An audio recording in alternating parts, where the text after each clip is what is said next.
이사야서 53장 1절부터 6절까지 우리 교독하죠. 제가 먼저 읽습니다. 우리가 전한 것을 누가 믿었느냐? 여호와의 팔이 누구에게 나타났느냐?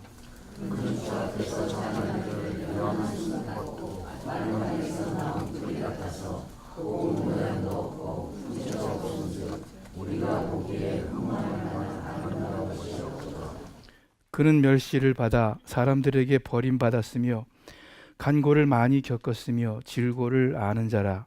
마치 사람들이 그에게서 얼굴을 가리는 것 같이 멸시를 당하였고 우리도 그를 귀히 여기지 아니하였도다.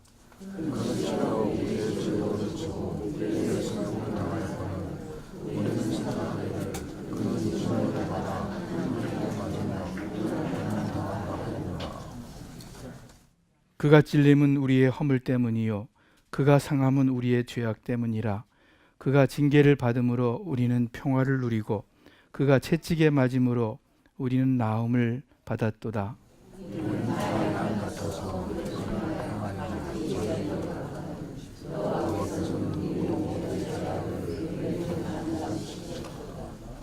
아멘. 오늘은 종료주일입니다. 예수님께서는 주로 갈릴리 호수에 가버나움을 거점으로 사역을 하셨습니다.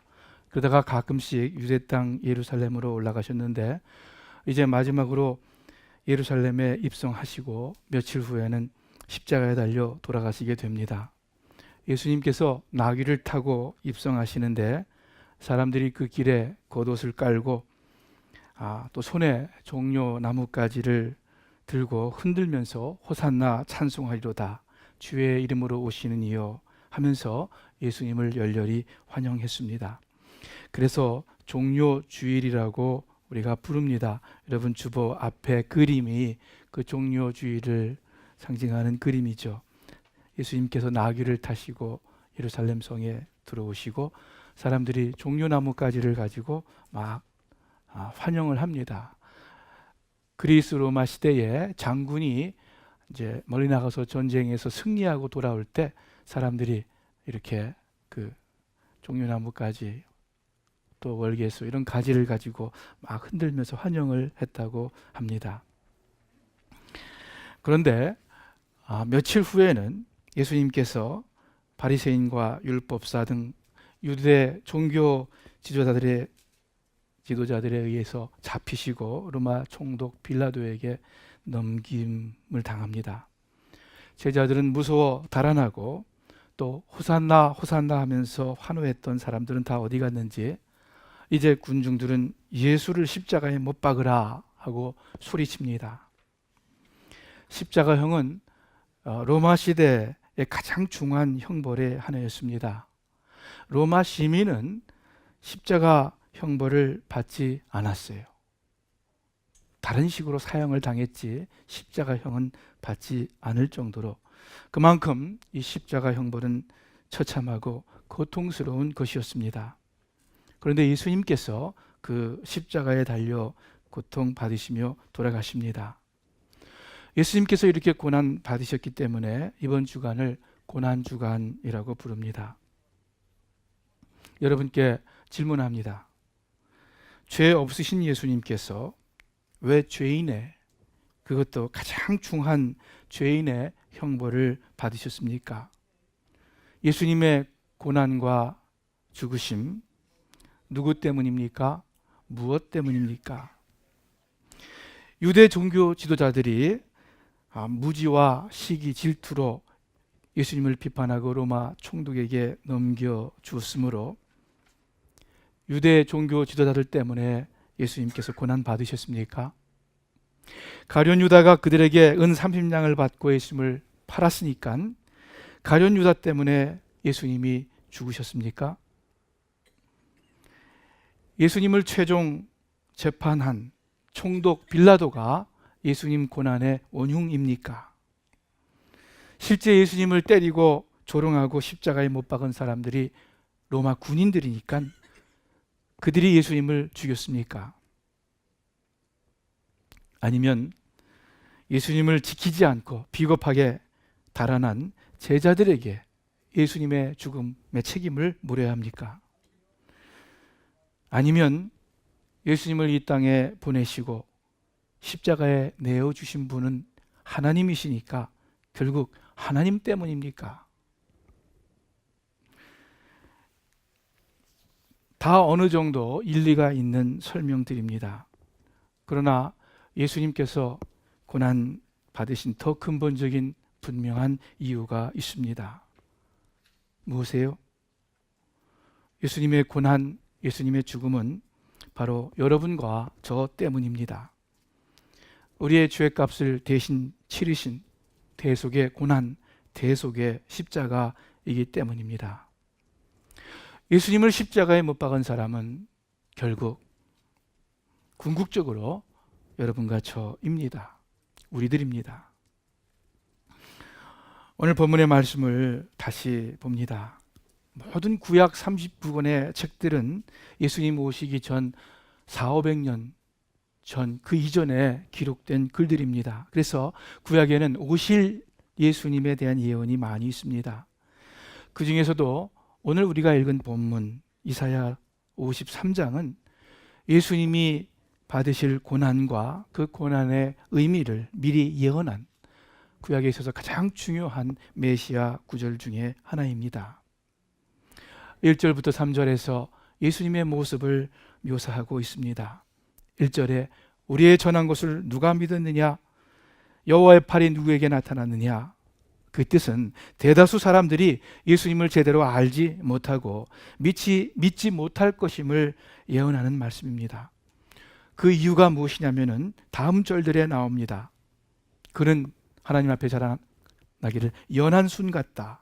연한 순은 아주 약하고 쉽게 부서집니다.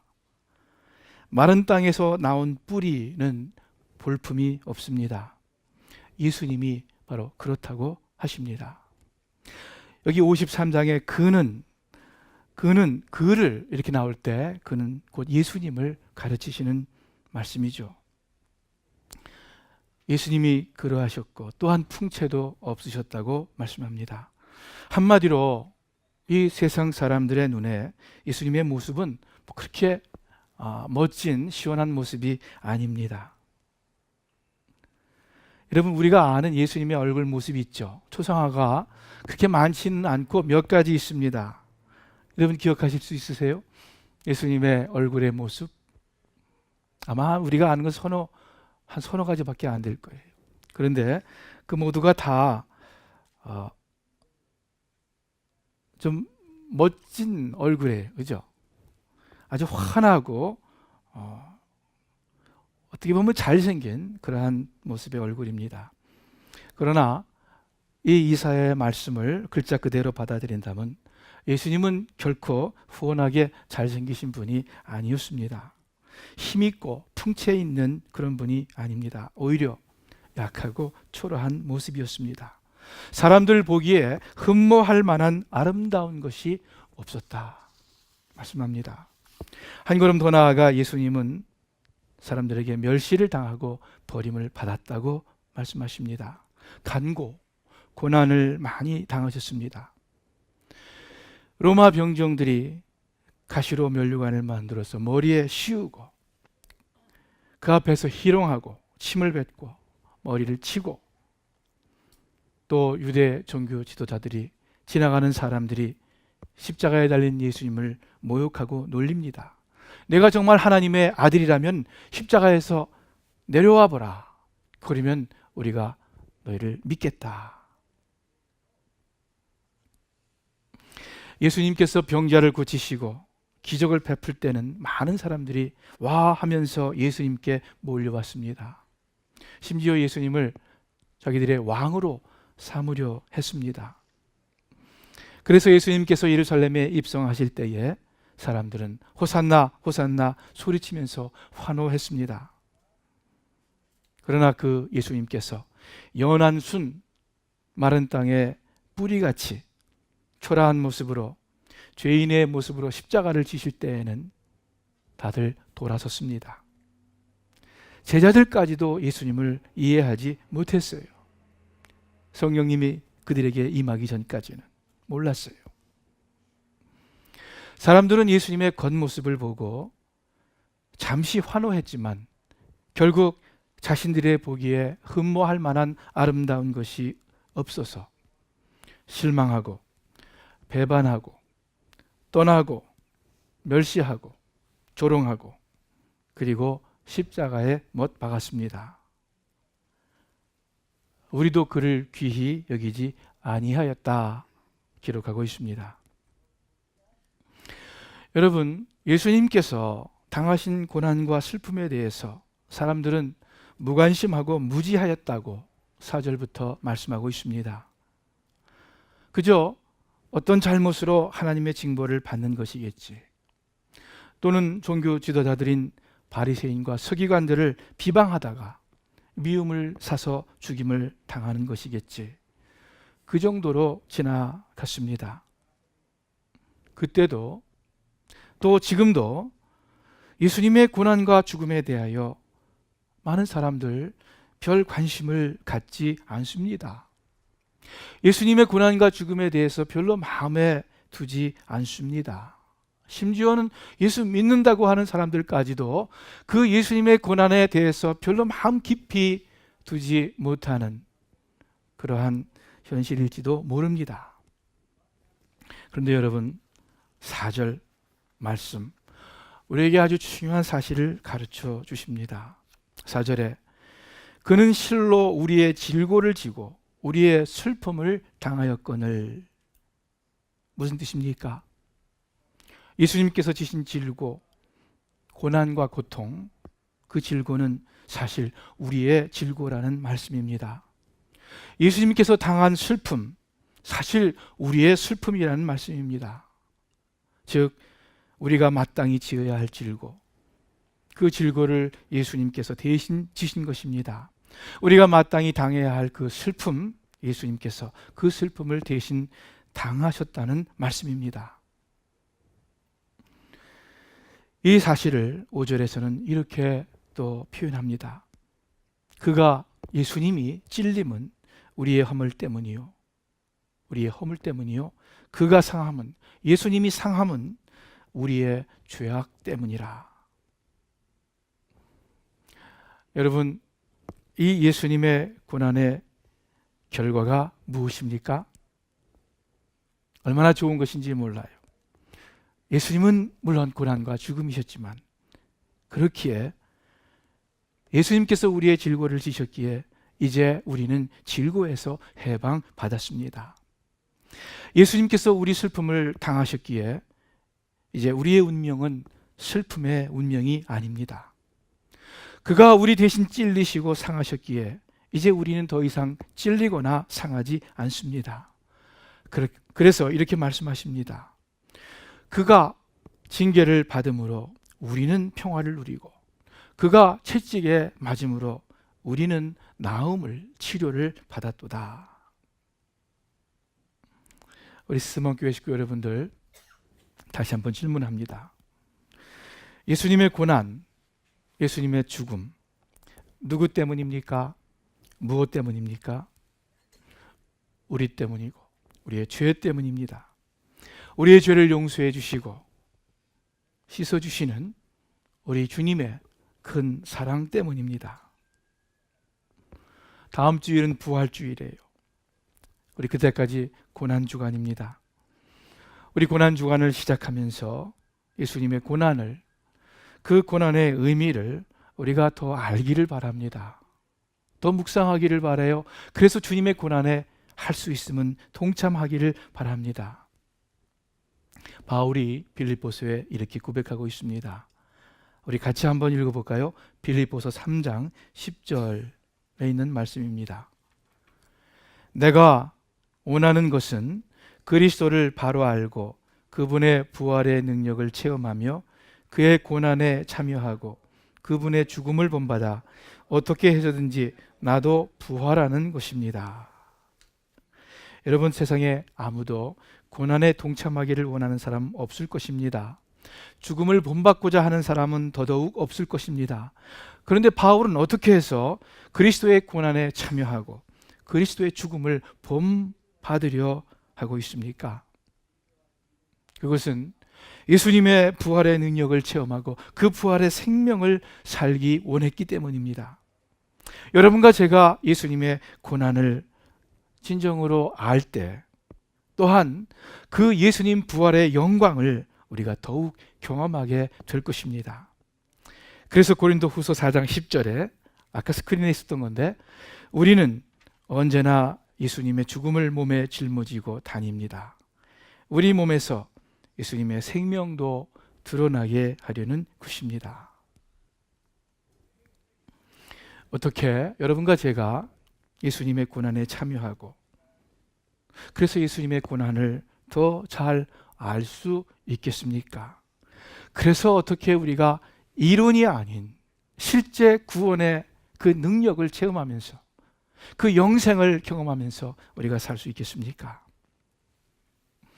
중세 때에 어떤 수도승들은 몸을 채찍으로 치면서 고통을 주었다고 합니다.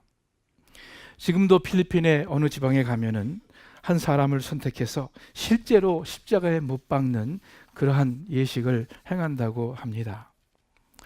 우리 중 아무도 그런 식으로 육체적 고통을 가하면서 주님의 고난에 동참하지는 않습니다. 또 바람직하지도 않고 옳지도 않을 것입니다. 그러나 여러분 기억하십시오. 주님의 고난을 기억하는 것은 아주 귀중한 일입니다.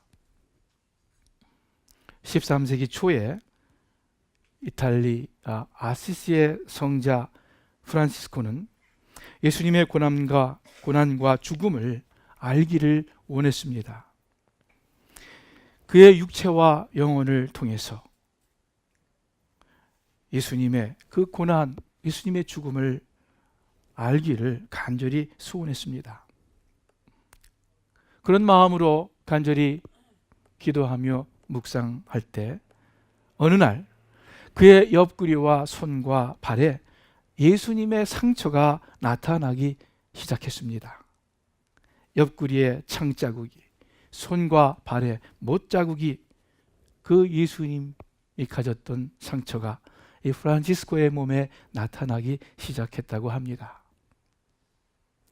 물론 그 겉의 육체의 모습뿐만 아니라 그 마음으로, 그 깊은 심령으로 예수님을 더 알고 또 예수님의 그 생명을 더 경험했을 것입니다. 여러분과 제가 바울처럼 못하지만, 성자 프란치스코와 같지는 않겠지만, 이번 주간 예수님의 고난과 죽음에 대해서 생각하고 또 할 수 있으면 더 알기를 원합니다. 그래서 더 감사하고 또 더 헌신하는 그러한 여러분과 저의 남은 생애가 되기를 바랍니다. 이 예수님의 고난과 죽음, 늘상 듣는 기독교 용어가 되지 않기를 바랍니다. 우리도 귀히 여기지 아니했다. 우리도 귀하게 여기지 아니했다. 이 이사야서의 예언의 말씀은 우리의 예전이고 옛날이고, 이제는 예수님을 귀히 여겨서 그 예수님의 고난까지도 더 알기를 소원합니다. 이번 주간 예수님의 고난과 죽음을 좀 더 진지하게 생각하고 또 묵상할 때 여러분 특별히 이 다음 세 가지를 기억하시기를 바랍니다. 첫째, 예수님의 고난과 죽음을 안다는 것은 우리를 향한 주님의 한없는 사랑과 용서를 안다는 것입니다.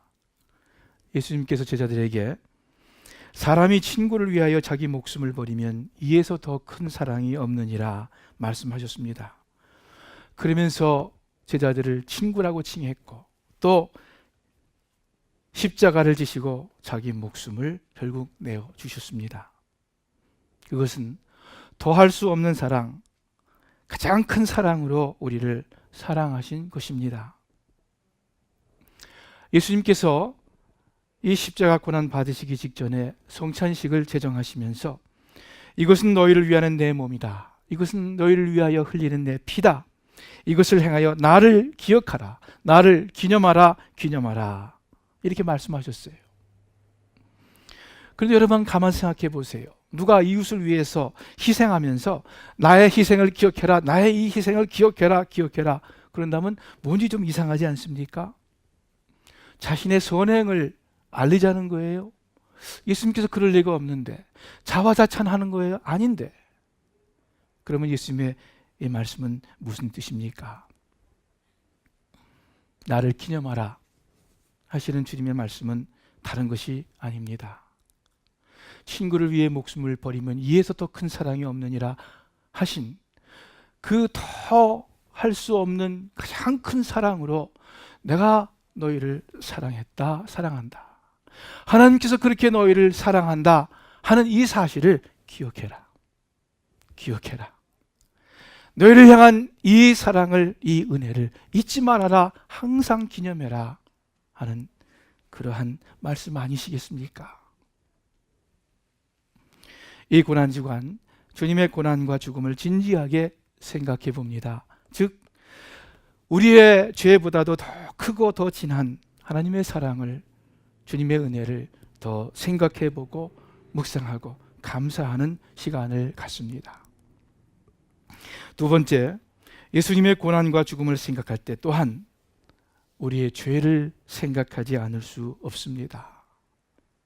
우리의 죄가 얼마나 심각하면, 얼마나 심하면 하나님의 아들 예수 그리스도가 그 피를 다 흘려야만 했겠는가?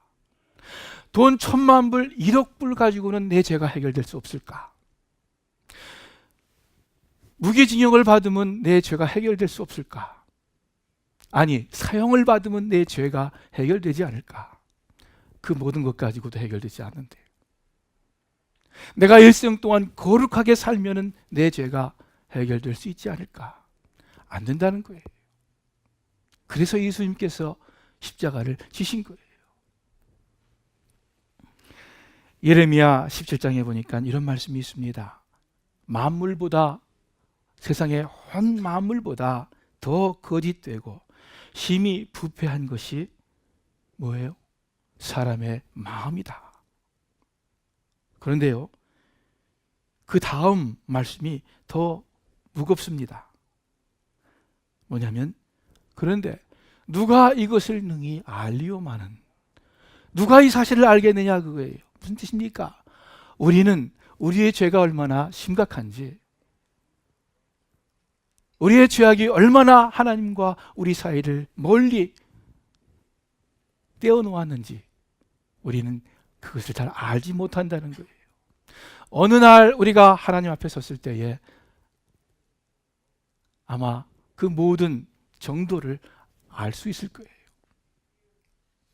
우리의 죄가 얼마나 큰 것인지.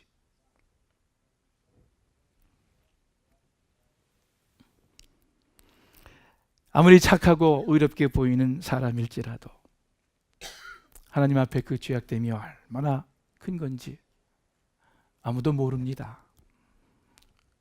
인간의 생각으로 알 수가 없습니다. 이 고난주간 예수님의 보혈로만 씻을 수 있었던, 예수님의 고난과 죽음을 통해서만 해결될 수 있었던 우리의 죄악됨을 우리 하나님 앞에 인정하고 고백하기를 바랍니다. 그리고 기도하기를 바랍니다. 주님, 주의 성령님 깨우쳐 주셔서, 감동시켜 주셔서 내가 얼마나 죄인인지, 내가 주님 앞에 얼마나 부족한 사람인지 알게 하옵소서. 성령께서 깨우쳐 주십니다. 마지막 세 번째, 예수님의 고난과 죽음을 기억한다는 것은 그 예수님의 고난과 죽음을 우리가 선포한다는 뜻입니다. 여러분, 바울이 그 예수님의 성찬식 말씀을 전하면서 그 다음에 바로 하시는 말씀이 고린도전서 11장 26절에 있는 말씀이에요. 이렇게 말씀하십니다. 너희가 이 떡을 먹으며 이 잔을 마실 때마다, 즉 예수님의 죽음을 기억하는 성찬식을 거행할 때마다 주의 죽으심을 그가 오실 때까지 전하는 것이니라. 성찬식을 통해서 그 주님의 찢겨진 몸과 흘리신 피를 기념하면서, 기억하면서 그 예수님의 십자가를 선포하는 것이다 말씀합니다. 여러분, 우리를 위해 돌아가신 예수님의 그 은혜, 독생자까지도 아끼지 아니하신 그 이루 말할 수 없는 하나님의 큰 사랑은 내 안에 머물 수가 없어요. 그 큰 사랑은 내 작은 마음 안에, 내 작은 지식 안에 머무를 수가 없는 거예요. 이것이 어떻게 해서든지 퍼져나가게 흘러가게 되어 있어요. 예수님의 제자 12로부터 시작된 그 그리스도의 복음이, 예수님의 고난과 죽음이 흘러가서 퍼져가서 오늘날 여러분과 저에게까지 전달된 것 아닙니까? 예수님의 고난과 죽음을 기억한다는 것은 그 그리스도의 복음을, 하나님의 놀라우신 사랑과 주님의 희생을 우리의 마음에서 또 다른 사람에게, 내가 알지 못하는 사람에게까지 전파된다는 뜻입니다. 그래서 이 고난주간을 통해서 다시 한번 우리 마음 가운데 작정하기를 바랍니다. 내 남은 삶의 목적이 무엇인가? 내 삶의 의미가 무엇인가? 내가 하나님 축복받고 하나님의 사랑 깨달아 알고 이 내 삶 가운데 머무르는 것이, 그것이 목적인가? 하나님의 사랑은 그렇지 않아요. 예수님의 십자가의 복음은 그럴 수가 없어요. 너무 큰 거예요. 너무 위대한 거예요. 너무 뜨거운 거예요. 아무쪼록 여러분 가족 가운데, 또 여러분 주위 가운데, 또는 모르는 사람에게까지라도 우리를 향한 그 하나님의 사랑과 그 은혜, 그 예수님 십자가의 은혜의 복음을 말로 행동으로 전하는 그러한 고난주간, 또 그러한 우리들의 삶이 되기를 우리 주님의 이름으로 축원합니다. 기도하겠습니다. 하나님 아버지, 우리 고난주간 예수님의 고난과 죽음을 더 생각하고 묵상하기를 원합니다. 하나님의 한량없는 사랑과 용서를, 또 예수님께서 죽으실 수밖에 없도록 내몬 우리의 큰 죄악들, 또 우리의 남은 생애 동안 그 크신 하나님의 은혜를 전파하는 우리의 남은 생애를 이 고난주간을 통해서 더 생각하며 더 확인하는 그러한 귀한 시간 되게 하여 주시옵소서. 주의 성령님께서 저희들 가르쳐 주시고 감동시켜 주시옵소서. 감사합니다. 예수님의 이름으로 기도합니다. 아멘.